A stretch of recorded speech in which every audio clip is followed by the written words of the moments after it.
Na monarquia sustentaríamos os membros da família imperial? A família imperial mantém os bens em Petrópolis? País que nasceu república pode tornar-se monarquia? Como ficam as minorias não cristãs em uma monarquia cristã? Como existem reis e rainhas em países republicanos? Olá, eu sou o professor Neomar Nepomuceno e você vai ver a resposta para essas perguntas, a resposta para essas questões, nesta edição do quadro Questões Monárquicas, o novo quadro aqui do canal Monarquia News, o canal onde eu, professor Neomar Nepomuceno, trato especificamente de notícias, curiosidades, informações e estudos sobre monarquia no Brasil e no mundo. Vamos a elas? Bom, a primeira pergunta foi feita por Diego Souza no primeiro Questões Monárquicas, publicado aqui no canal. Ele perguntou: boa tarde, professor, posso editar em fragmentos e postar no meu TikTok com fonte na descrição? Caso tenha interesse em conhecer, meu TikTok é @DiegoSR1889.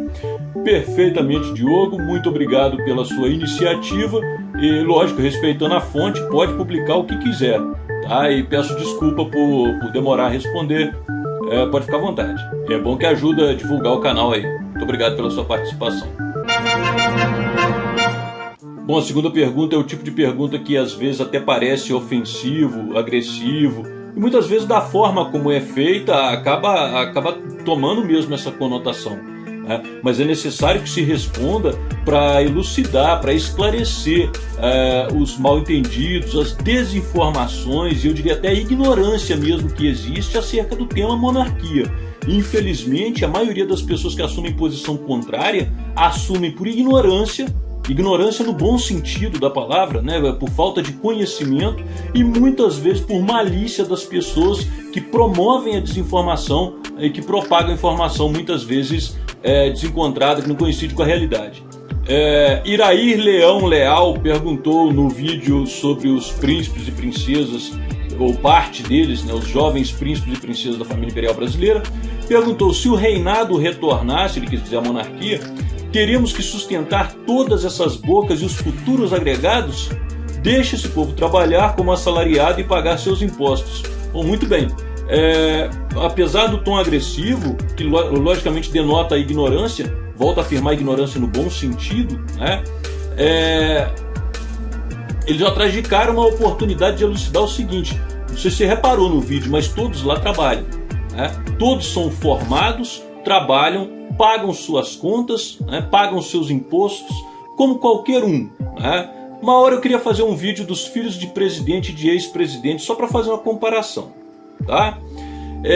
Mas vamos lá, a primeira coisa que é preciso esclarecer, né, é que no sistema republicano que a gente vive hoje, na república presidencialista, nós já pagamos e pagamos muito, né? Porque além de pagar salário, benefícios, regalias do presidente da república, do vice-presidente da república, nós ainda pagamos, não sei se você sabe, de todos os ex-presidentes vivos, tá?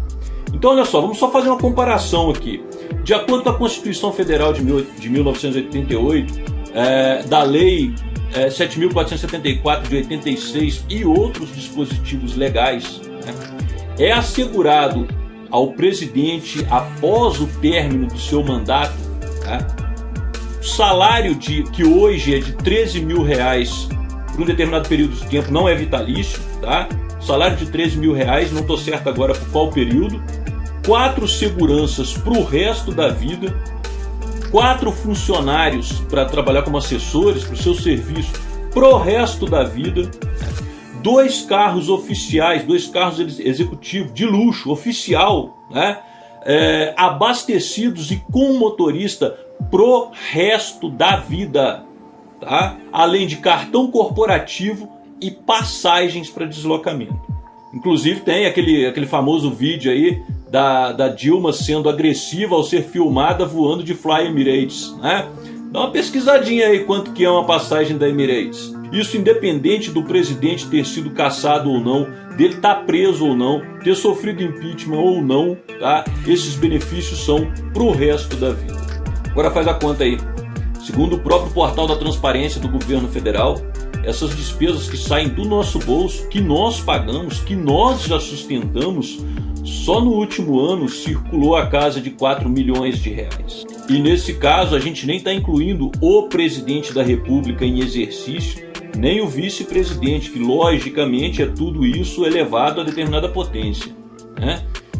Então, só para deixar bem claro, nós já sustentamos, além de um presidente da República, tá? Um vice-presidente da República, todos os ex-presidentes da República que estão vivos atualmente. Beleza? Agora, beleza, vamos comparar como que seria na monarquia, tomando por base a Constituição de 1824. Bom, de acordo com a Constituição de 1824, é óbvio que o imperador recebe para seu sustento e do sustento da imperatriz uma dotação, é lógico, né? O que seria um salário. Só para título de comparação, em 1889, que foi quando a monarquia caiu, era cerca de 1/4 do salário do primeiro presidente da República, certo? A dotação para sustento do imperador e da imperatriz era cerca de 1/4 do salário do primeiro presidente. Além disso, a Constituição prevê também alimentos para os príncipes, segundo o artigo 109, né? E os seus tutores também seriam pagos com o recurso do erário, segundo o artigo 110. Então veja bem, isso enquanto solteiros e residentes no Brasil. Então veja bem, segundo a Constituição Imperial, haveria uma dotação para sustentar o imperador e a imperatriz, né? Além de alimentos e os tutores, a educação dos príncipes, tá? Tá, mas e todos os príncipes, todos esses príncipes que estão no meu vídeo? Bom, a própria Constituição estabelece como família imperial o imperador, a imperatriz e os seus herdeiros, tá? Entende-se como herdeiros seus filhos e aqueles que figuram na linha de sucessão. Isso para receber alimentos e educação, só isso. Agora vamos fazer uma comparação. Se fosse hoje, se o Brasil fosse uma monarquia hoje, né, teríamos sim, né, que dar os proventos de Dom Luís, que seria o imperador, tá, e Dom Bertrand, que seria o príncipe imperial. Agora já reparou quantos ex-presidentes nós temos hoje para sustentar com toda essa luxuosidade, sem contar o presidente em exercício e o vice?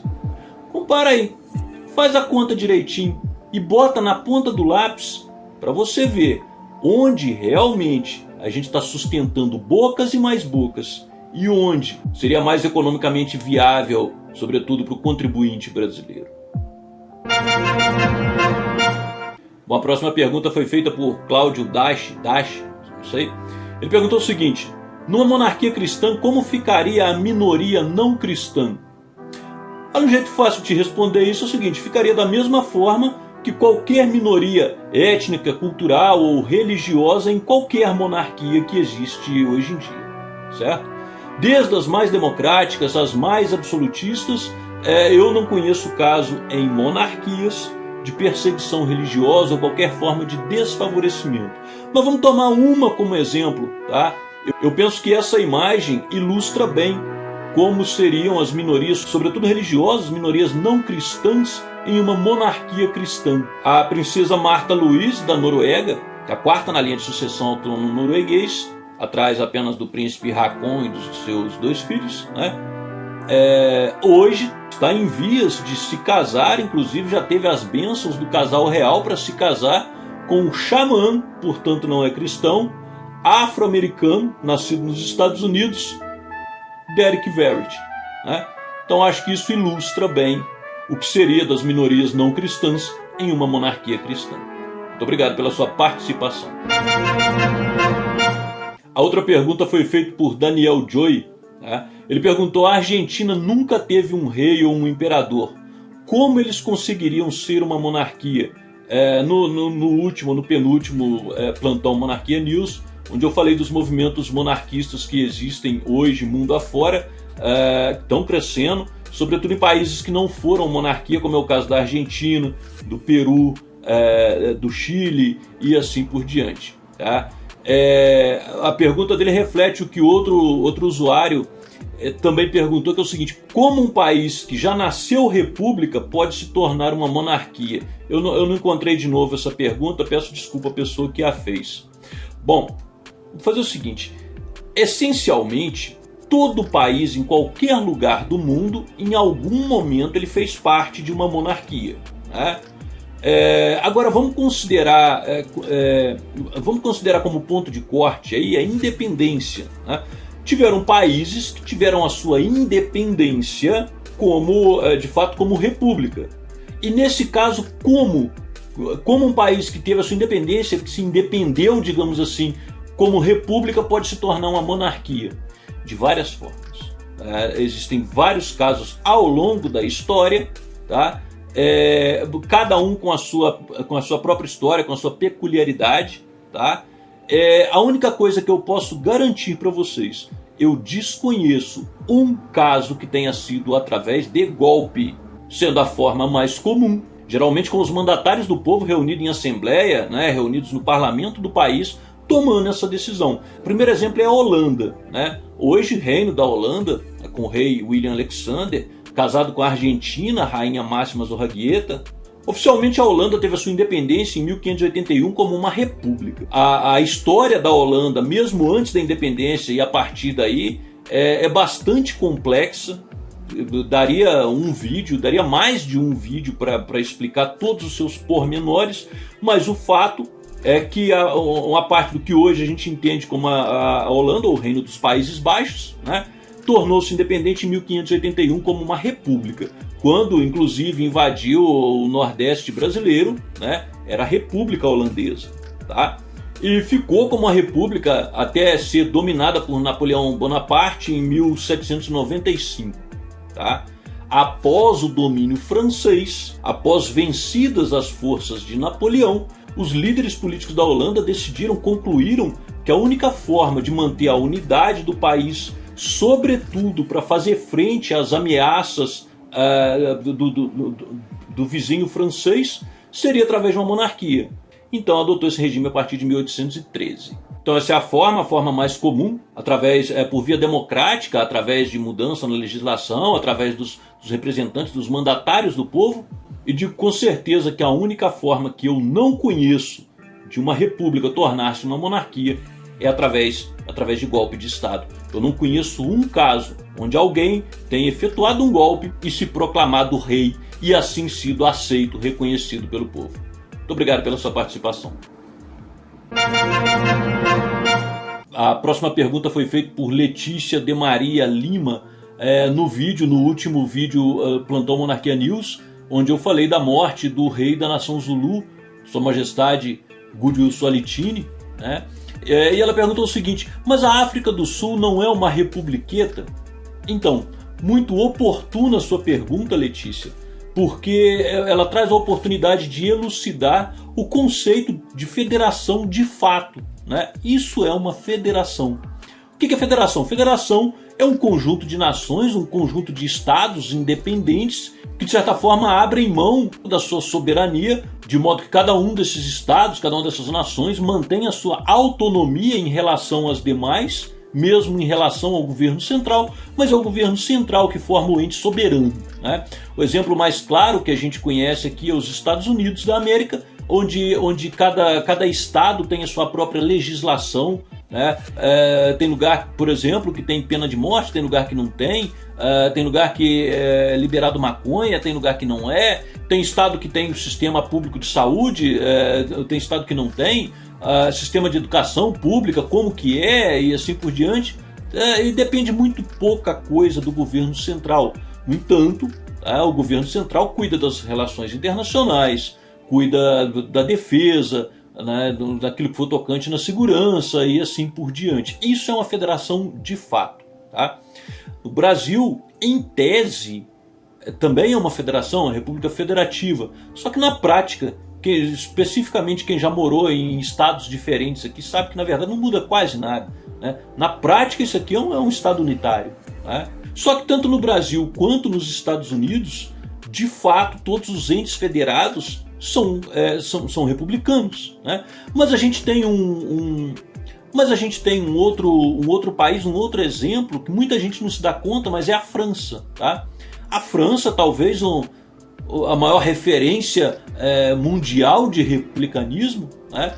Além do seu território continental, tem possessões espalhadas pelo mundo afora todo, né? Inclusive aqui perto de nós, né? A Guiana Francesa é, na prática, uma colônia da França, ou como lá eles chamam na Constituição local, é uma coletividade ultramarina francesa. Tá? Só que muita gente não se dá conta, mas na Oceania, para lá da Austrália, existe uma coletividade francesa chamada de Wallis e Futuna, que é uma monarquia. Na verdade, são 3 monarquias, né? São 3 reinos, o reino de Sigave, Turra e Uveia, tá? E eles formam um reino um ente federado, né, na República Francesa, que é a coletividade de Wallis e Futuna. E o que isso quer dizer na prática? Quer dizer, na prática, que estão todos sujeitos à Constituição francesa, participam do processo eleitoral, né? Votam nas eleições gerais, podem se eleger também, são cidadãos franceses por direito, né? Fora isso, cada reino cuida das suas próprias questões. Essas 3 monarquias formam um ente federado na República Francesa, naturalmente. Existem vários outros casos semelhantes a esse. A Federação da Malásia, propriamente dita, só que ali é praticamente uma federação de monarquias, os próprios Emirados Árabes Unidos, né? E nós temos vários outros casos como esse na África, na Ásia, na Oceania. Na África do Sul, especificamente, existe na Constituição sul-africana chamada cláusula de liderança tradicional, né, que reconhece os reis de 10 reinos que integram o território sul-africano. Tá? Esses reis, eles têm, semelhante ao caso da França, por exemplo, né, eles estão sujeitos à Constituição sul-africana, mas têm autonomia para gerir as questões internas do próprio povo, da própria nação. Por exemplo, tem sua própria estrutura interna de governo, podem ter até seus próprios tribunais, e a província na qual estão localizados fixa a sua dotação, e assim por diante. Penso que o exemplo mais claro, em se tratando da África do Sul, seja de fato a nação Zulu. E como eu trouxe aqui, como na semana passada eu abordei a questão do reino de Ashanti, do rei de Ashanti, então é legal elucidar também como que fica essa questão na República Ganesa, né? Na República de Gana. Tá? O reino de Ashanti, a nação Ashanti, é hoje uma das 16 regiões administrativas de Gana. O governo ele é partilhado entre o rei Ashanti e o governante nomeado pelo governo central. A participação do rei Ashanti, que tem de fato muito mais um papel religioso, uma liderança religiosa no seu povo, né, é que, de acordo com a própria Constituição, né, o rei ele deve aprovar as nomeações do governo, tanto do governador geral, tanto do governador da região, como dos outros cargos de governo na região, né? Além disso, ele tem seus próprios recursos, seu próprio erário, né, para exercer assim o governo interno do seu povo, da sua nação. Existem vários e vários outros exemplos que eu poderia trazer e de fato eu pretendo abordá-los em outro momento, né? Por ora, muito obrigado pela sua oportuna participação. Mais uma pergunta interessantíssima feita por Ismael Frota. Ele perguntou o seguinte: boa noite, professor, tudo bem? Tudo ótimo, graças a Deus, espero que contigo também. A pergunta que tem é a seguinte: após o golpe da proclamação da República, os bens da família imperial foram confiscados pela República, como o Palácio São Cristóvão, o Palácio Guanabara, etc. Mas nunca entendi como e por que os republicanos não confiscaram os imóveis de Petrópolis. O senhor sabe o motivo? Forte abraço e Ave Império. E aí depois teve outros comentários e acabou surgindo o exemplo do Palácio do Grão-Pará. Bom, essa eu não vou responder não, porque ela já está muito bem respondida pelo usuário Paulinho Garcia, ou Paulinho Garcia. Muito obrigado, Paulinho, e eu vou tomar a liberdade, se me permite, viu, de ler a sua resposta aqui, que ficou excelente. Tá? O Paulinho Garcia respondeu o seguinte: Ismael Frota, olá, bom dia. Então, fui pesquisar. Durante o período do Império era conhecido como Quartel dos Senhores Semanários, isso o atual Palácio do Grão-Pará, e destinava-se ao alojamento dos camaristas, membros de famílias representativas que se revezavam semanalmente a serviço do imperador Dom Pedro II e sua família. Com a proclamação da República e o exílio da família imperial, passou a Casa dos Semanários, nome pelo qual a edificação ficou conhecida, a servir para várias finalidades. Abrigou o Tribunal de Justiça durante a República Velha, quando Petrópolis era capital do estado do Rio de Janeiro, foi alugado à Embaixada de Portugal, foi sede do Colégio Luso-Brasileiro e moradia do ex-embaixador americano Edwin Morgan. Com a revogação do banimento da família imperial em 1920, passou a ser moradia do príncipe do Grão-Pará, Dom Pedro de Alcântara, primogênito da princesa Isabel, que ao retornar ao Brasil ali fixou residência. Vem desse fato a sua atual denominação de Palácio do Grão-Pará. Atualmente, continua como moradia de seus descendentes em linha direta, onde mora atualmente Dom Pedro Carlos, bisneto da princesa Isabel, como eu citei anteriormente. Ele possuía a pena com a qual a princesa Isabel assinou a Lei Áurea em 1888, mas vendeu para o Museu Imperial de Petrópolis em 2006 por R$500 mil. Espero ter ajudado. Ajudou enormemente, Paulinho. Muito obrigado pela sua pesquisa, pela sua contribuição. Espero que não se importe de eu ter lido aqui a sua resposta, o seu comentário, viu? Muito obrigado, forte abraço, Ave Império. Então é isso, essas foram as questões monárquicas de hoje. Conforme já disse lá no canal Professor Neomar Nepomuceno, a partir da criação deste canal Monarquia News, as perguntas especificamente sobre este assunto serão respondidas exclusivamente neste canal. Então não se esqueça de deixar a sua questão aqui nos comentários. Esse vídeo não se esqueça de curtir. Se gostou, contribua da forma mais civilizada de que for capaz, dizendo por que e em que podemos melhorar. Contribua com o crescimento do canal, compartilhando esse vídeo com seus amigos em suas redes sociais. Vídeos e conteúdos como esse, visite e se inscreva no canal Monarquia News. Saudações monárquicas e até a próxima.